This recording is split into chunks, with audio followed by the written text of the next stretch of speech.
আরেকটা কথা তোমাদেরকে বলছি, যারা যারা আমার ইউটিউব চ্যানেলটাকে এখনও অবধি ফলো করেনি তাদেরকে তো বারবার আমি বললাম। আর জানি না আমার ভিডিওগুলো কেমন লাগে, তো যদি ভালো লেগে থাকে আমাকে কমেন্ট করো। আর আমি চাইবো রোজ ভিডিও দেওয়ার, কারণ আমি তো রোজ ভিডিও দিতে পারি না, কারণ আমার শরীরটা ভালো নেই। কারণ আমি তোমাদেরকে ভয়েস ভিডিও শেয়ার করিনি যদিও, আমার একটা বড় অ্যাক্সিডেন্ট হয়েছিল, ঠিক আছে? তো এই অ্যাক্সিডেন্টের পরে আমার এই সাইডটাতে মাথায় লেগেছে, তো সেই কারণে আমার রোজ বমি হয়। তো ডক্টর দেখিয়েছি, ডক্টর বলেছে আমাকে স্ক্যান করতে, তো আমি ভয়ে স্ক্যানটা করছি না, এই জন্য আমার চোখ মুখের অবস্থাটাও ততটা ভালো নয়।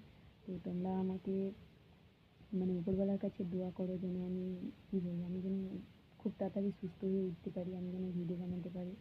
আর আমি স্ক্যান করবো, 2-1 দিনের মধ্যেই স্ক্যান করবো, কারণ আমার তো এখন অবস্থাটা খুবই খারাপ, না পারছি কাজ করতে। আমি কাজ না করলে তো টাকা পাবো না, টাকা না পেলে আমি স্ক্যান করতে পারবো না, কারণ অনেকগুলো টাকার ব্যবধান। তো সেই জন্য একটু বাড়িতে সবাই টেনশনে আছে।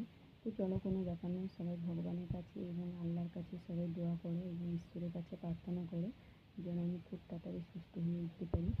তো এইটুকুই বলার ছিল, আর এই জন্যই আমি ভিডিও দিতে পারিনি। আর আমি কোনো চাপই নিতে পারছি না, আমার এতটাই শরীর খারাপ।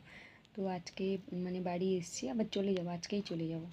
তো ভাবলাম তোমাদের সাথে একটু ভিডিওটা শেয়ার করি, কারণ ওখানে তো আমি অতটা ফোন ঘাঁটতে পারি না। তো সবাইকে গুড আফটারনুন, আর সবাই ভালো থেকো, সুস্থ থেকো, আর আমিও ভালো থাকবো।